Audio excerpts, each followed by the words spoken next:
नमस्कार। आप देख रहे हैं न्यूजो और मैं हूं प्रवीण झा। बात बंगाल की करेंगे और आज बंगाल से एक और बहुत बड़ी खबर आ रही है। जब से तृणमूल कांग्रेस की सरकार खत्म हुई है और भारतीय जनता पार्टी की सरकार आई है, यानी शुभेंदु जब से सीएम बने हैं, उसके बाद से लगातार कोई ना कोई एक्शन लिया जा रहा है।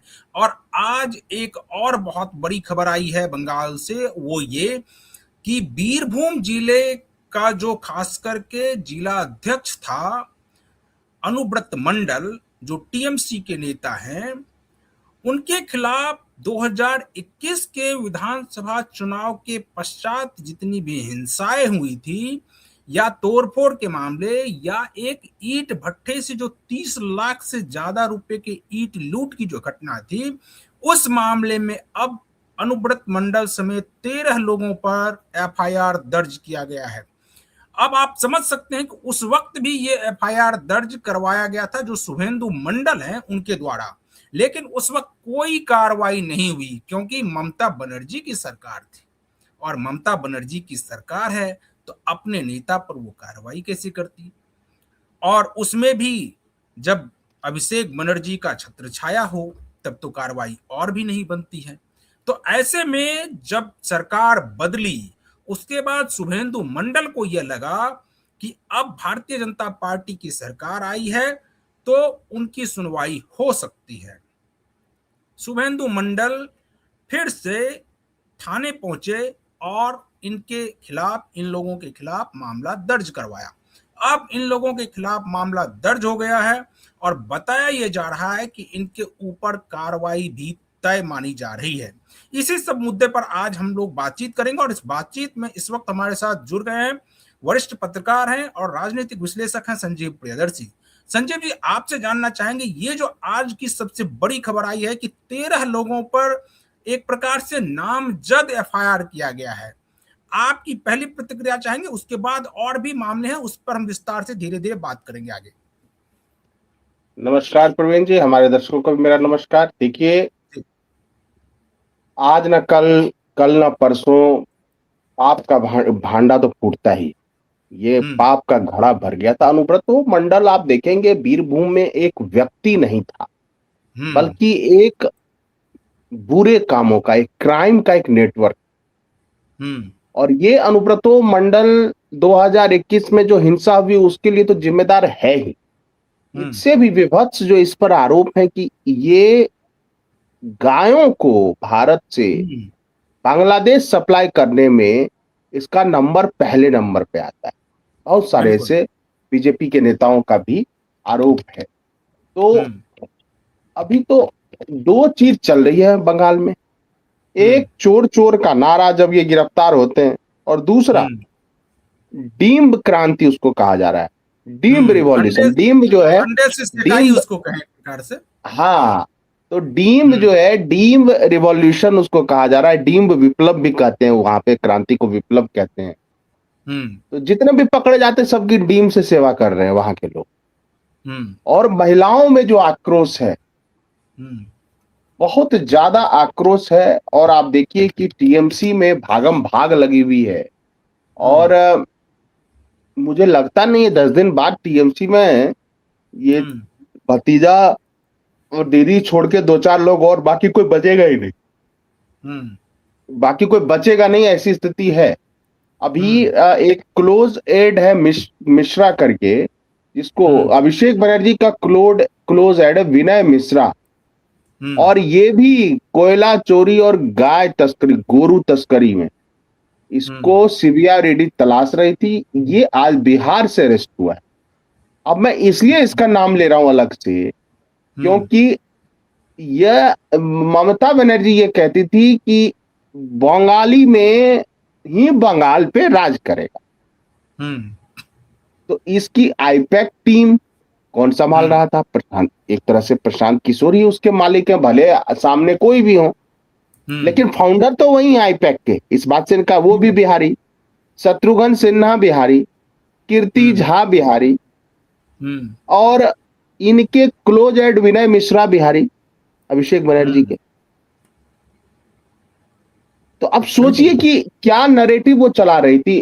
अब अगर इसकी लिस्ट आप देखिएगा बंगाल में एक्शन की, तो हम्म। हथियारों का जखीरा संदेश खाली से बरामद हुआ, जो शाहजहां बिल्कुल। शेख और उसके गुर्गों का था, और तालाब से बरामद हुआ। इस पर हम लोग चला बता चुके हैं अपने दर्शकों को। हम्म। भांगर बम विस्फोट के मामले में हम्म। टीएमसी के पूर्व विधायक शौकत मुल्ला को गिरफ्तार कर लिया गया। और ये शौकत मुल्ला जो था प्रवीण जी, ये इतना कुख्यात ये व्यक्ति था, व्यक्ति हम्म। अपराधी था ये कहिए, कि हम्म। ये छोड़िए हिंदू तो छोड़िए, ये हम्म। मुस्लिमों को नहीं छोड़ता था, इसके विरुद्ध में बोलने वाले। और भांगर में इसको आईएसएफ ने हरा दिया है, जो नौशाद शेख है उसने इसको हराया हम्म। है चुनाव में। सोचिए, इसको बीजेपी ने नहीं हराया भांगर में, इसको हम्म। वहां के मुस्लिम लोगों ने हराया। सोचिए, इसके हम्म। आतंक से परेशान होकर। और शौकत मुल्ला का मैं देख रहा था, हाँ यही है शौकत मुल्ला, कि हम्म। ये इसकी जो एक बेटी है प्रवीण जी, वो एक कॉलेज में प्रोफेसर है। बिल्कुल। अब प्रोफेसर क्या है, केवल एमए इन बांग्ला करके वो प्रोफेसर है। हम्म।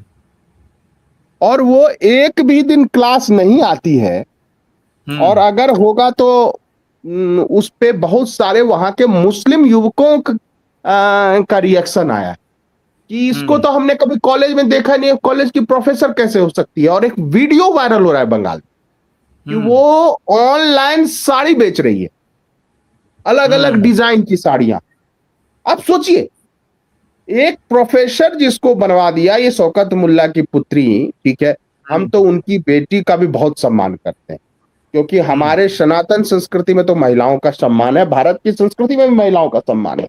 और जो हम्म। भी समझदार लोग होते हैं, चाहे वो किसी भी धर्म के हो, वो महिलाओं का बहुत सम्मान करते हैं। इसलिए ममता बनर्जी से हो सकता है कि उनके कुछ कामों का विरोध हो, लेकिन हम लोग हम्म। हमेशा उनका सम्मान से ही नाम लेते हैं। बहुत सारे लोग बिल्कुल। उनका अपभ्रंश नाम लेते हैं, लेकिन मैंने आज तक नहीं लिया उनका अपभ्रंश पे नाम। तो शौकत हम्म। मुल्ला जी की जो सुपुत्री हैं, मैंने उनका हम्म। नाम इसलिए नहीं लिया कि उनका नाम लेना उचित नहीं होगा। वो बिल्कुल। प्रोफेसर हैं, और वो साड़ी बेच रही हैं ऑनलाइन। आप सोचिए, हम्म। ऐसा कभी देखा सुना है कि किसी कॉलेज का कोई प्रोफेसर हम्म। साड़ी बेचेगा? असंभव। ये सब काम बंगाल में ही हो रहे। और हम्म। आप देखिएगा धीरे धीरे, और इतने अनगिनत केस सामने आ रहे हैं। और आज मैं एक हम्म। वीडियो देख रहा था, कि एक टीएमसी के एक लोकल लीडर को पकड़ा गया, तो लोगों ने उसका आधा माथा वो कर दिया, रेजर से मुड़ दी। आधा माथा साफ कर दिया। और हम्म। उसको लोग ही घस खींच के ले जा रहे हैं। अब ये नहीं, स्थिति आ गई, देखिए। संजय जी, हम वापस आएंगे इसी अनुव्रत मंडल पर। कहा जा रहा है कि इसके जो सबसे खासम खास मोमिन शेख हैं, उनको और उनके अलावा और जो 13 लोग हैं, इनके ऊपर बहुत सारे मामले पहले से दर्ज हैं। और जो शुभेंदु मंडल ने जो एफआईआर दर्ज करवाया है, उसके बाद तो ये कार्रवाई तय मानी जा रही है। लेकिन क्या इतने से ही काम चल जाएगा, या शुभेंदु सरकार जो अभी खास करके शुभेंदु जो सीएम शुभेंदु अधिकारी हैं, वो क्या अब पूरे बंगाल से जहां जहां भी इस प्रकार के नेक्सस हैं और इसको एक प्रकार से संगठित अपराध जो करने में माहिर इन लोगों का उसमें एक प्रकार से महारत हासिल है, उस संगठित अपराध को क्या उस पर अब पूरी तरह से लगाम लगाने में शुभेंदु अधिकारी कामयाब होंगे क्या? बिल्कुल होंगे, और ये इरादा है उनका। क्योंकि हम्म। कल मैं उनकी स्पीच सुन रहा था, दिया तो उन्होंने ज्यादातर बंगाली भाषा में ही बोले, लेकिन एक हम्म। चंक उन्होंने हिंदी में भी बोला। हम्म। और उन्होंने क्या बोला, उन्होंने बोला कि देखिए, मुख्यमंत्री पद पर मैं हूं, हम्म। मेरे बोलने की एक सीमा है, या एक तौर तरीका है मेरे बोलने का, क्योंकि मैं जिस हम्म। पद पर हूं उसमें हम्म। मेरी कुछ सीमाएं हैं। लेकिन याद रखिए, हम्म। एक भी गुंडा बचेगा नहीं बंगाल में। बहुत तो भाग गए, बहुत हम्म। भाग रहे हैं, और जो बचे हैं सबकी जेल में जगह है। और दिलीप दा ने बोला कि हम्म। देखिए, हम लोग, दिलीप घोष ने बोला कि हमें तो लगता है कि टीएमसी के नेताओं और उनके जो अपराधी हैं, उनके लिए अलग से जेल बनाना पड़ेगा हर जिले में। इतने अपराधी हैं, मतलब नहीं, जेल भर रहा है उनसे। क्या संजीव जी आपको लग रहा है कि ये उसी प्रकार का कार्यकाल शुभेंदु अधिकारी के लिए है, जिस प्रकार से बिहार में 2005 में नीतीश कुमार जब आए, तो वो जो संगठित अपराध करने वाले लोग थे, संगठित गिरोह जो था, उसके खात्मे के लिए नीतीश कुमार ने बहुत तेजी से काम किया।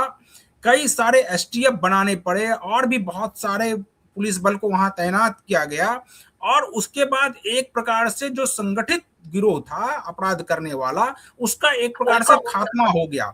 क्या उसी प्रकार का कुछ एक्शन शुभेंदु अधिकारी करेंगे क्या?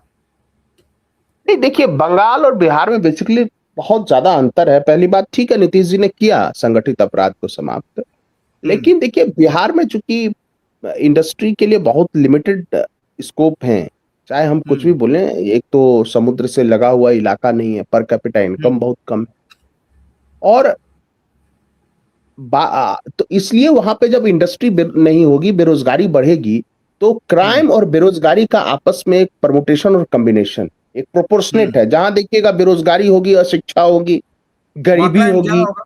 वहां क्राइम ज्यादा होगा। अब बिल्कुल। आइए, बंगाल में अगर एक बार इन बांग्लादेशी घुसपैठियों और इन जिहादी एलिमेंट को कंट्रोल कर लिया गया, और ऐसा मुझे लग रहा है कि मुस्लिम समाज में भी जो प्रबुद्ध वर्ग है, जो पढ़ा लिखा वर्ग है, कल टीएमसी के मैंडेटरी सेल के अध्यक्ष हैं, उन्होंने इस्तीफा दे दिया, और उनका मैंने पूरा प्रेस कॉन्फ्रेंस सुना कि कितने उन्होंने बोला कि यहाँ पे व्यवसाय करना मुश्किल था। तो बंगाल और बिहार में क्या अंतर है कि बंगाल में एक माइंडसेट है लोगों का, प्रोग्रेसिव माइंडसेट, बिहार की तुलना में ज्यादा प्रोग्रेसिव माइंडसेट है। दूसरी बात क्या है कि बंगाल कास्ट लाइन पे डिवाइडेड स्टेट नहीं, क्योंकि बिल्कुल। ऑलवेज वहां पॉलिटिक्स क्लास की हुई है। हम्म। आर्थिक रूप से कौन अमीर है और आर्थिक रूप से कौन गरीब है, दूसरी बात। तीसरी बात है कि बंगाल समुद्र से लगता है, और बंगाल में पोर्ट, बड़े बड़े बंदरगाह है बंगाल में, तो इंडस्ट्री सेटअप करने की संभावनाएं वहां ज्यादा है। बिल्कुल। तो ये सारी चीजें बंगाल को बिहार से अलग बनाती हैं। एक और बात है, देखिए कि बंगाल, आप देखिएगा, पूर्व का गुजरात साबित होगा। आज मैं कह रहा हूं, आज से 10 साल बाद लोग देखेंगे इस बात को, बिल्कुल। क्योंकि एक बार अगर बीजेपी की सरकार बंगाल में अपने दम पर आ गई है, तो ये तय मानिए कि अभी 15 साल बीजेपी कहीं नहीं जा रही। और चूंकि शुभेंदु अधिकारी इतने यंग सीएम हैं, और इतना, और न, वो अनमैरिड हैं, उनका कोई अपना फैमिली का कोई वो नहीं है, बर्डन नहीं है उन, तो मुझे लगता है कि उन पर पर्सनल आक्षेप भी लगाना मुश्किल होगा टीएमसी के लिए। टीएमसी जिस तरह से बिखरी है ताश के पत्तों की तरह, और टीएमसी का जो हायर लेवल का कमांड, जो सेकंड लीडरशिप पूरी बिखर गई, विधायक बिखर गए, सांसद भाग रहे हैं। आप सोचिए, अभिषेक बनर्जी दिल्ली आए कल की मीटिंग की तैयारी के लिए, ममता बनर्जी भी आज दिल्ली आ गई हैं, पहुंच गई हैं दिल्ली, क्योंकि उनको भाग लेना है कल इंडिया गठबंधन, कथित इंडिया अलायंस के उसमें, लेकिन उनके सांसद नहीं मिलने आ रहे हैं टीएमसी के। तो स्वाभाविक है कि जो लोकल लेवल पे जो अपराधी थे टीएमसी के, जितने भी गुंडे थे जो दहशत फैलाते थे, वो या तो भूमिगत हो गए, या जेल चले गए, या डर के छिप के रह रहे हैं अपने घर में, माफी मांग रहे हैं लोगों से गुम गुम। और ये रिजू दत्ता ने सब कुछ बता दिया है, कुछ छुपाया नहीं है रिजू दत्ता ने, कि कैसे उन्होंने बीजेपी के नेताओं से सुरक्षा की मांग। और देखिए, सौमिक दा जो है बीजेपी के प्रदेश अध्यक्ष, उन्होंने आज कल फिर ये बयान दिया है कि टीएमसी के किसी भी व्यक्ति या वैसा व्यक्ति जिसका इतिहास विवादित रहा, उसको हम नहीं लेंगे पार्टी में। और यही यही वो बदलाव था जिसको बंगाल की जनता देखना चाहती। ये बदला नहीं है, बदलाव है।